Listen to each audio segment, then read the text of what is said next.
Everyone's focused on the wrong threat to their wealth. They're watching the markets.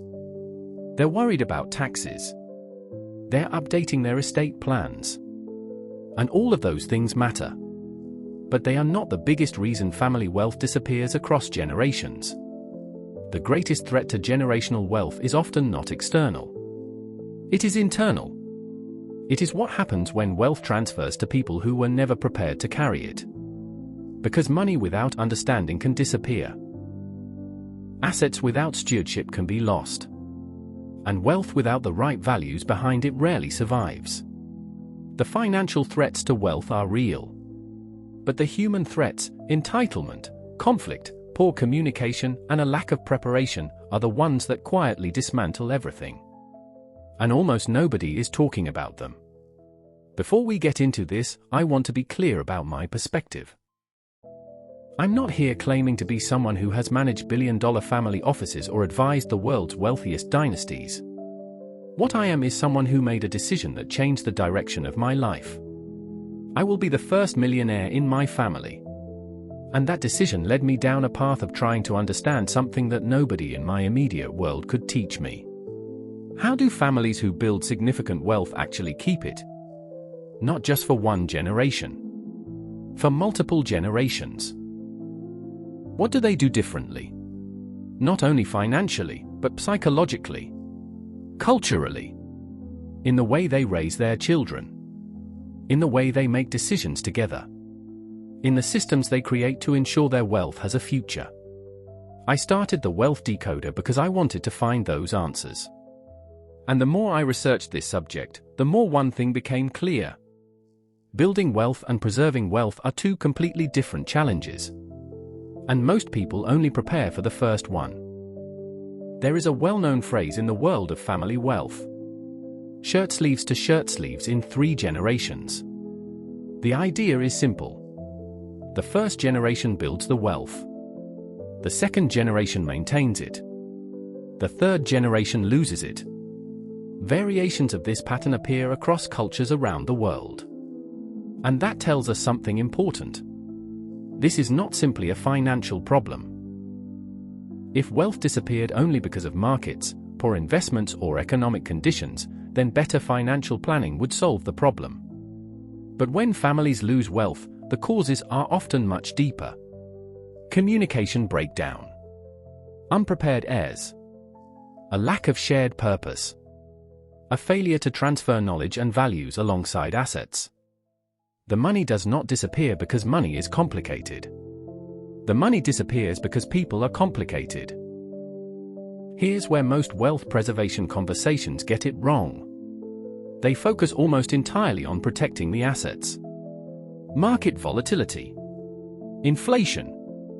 Tax exposure. Legal risks.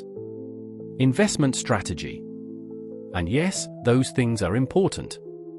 But there is an assumption underneath this approach.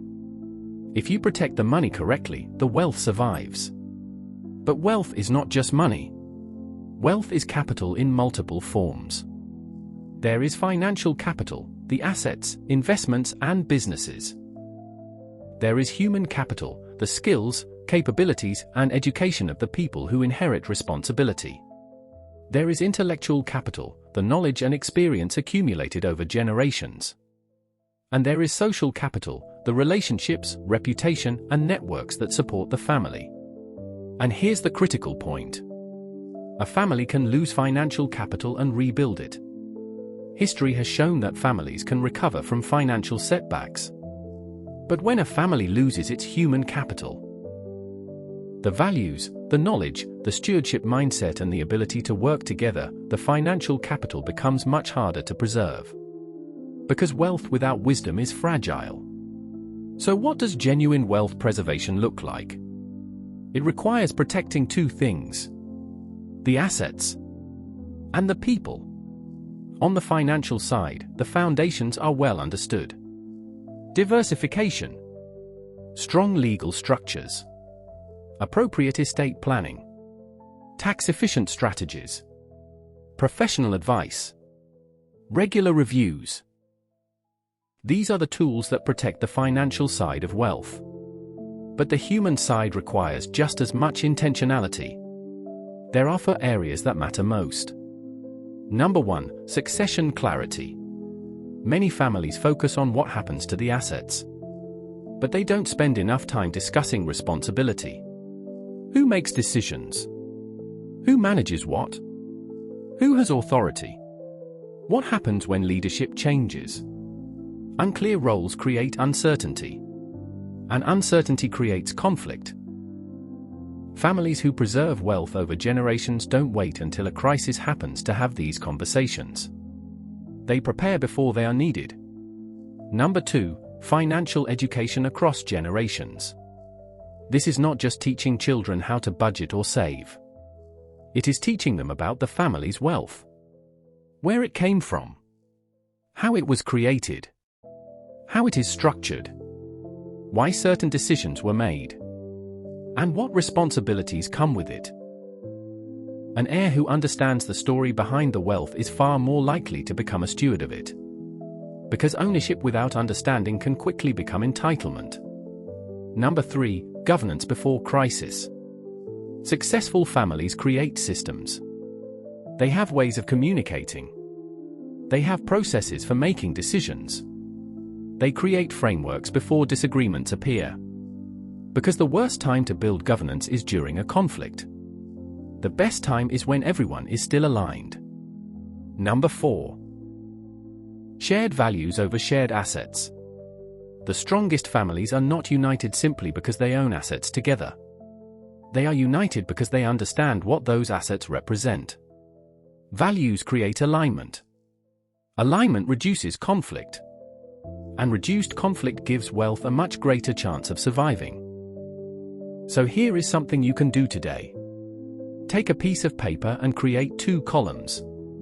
In the first column, write down everything your family is doing to protect financial wealth.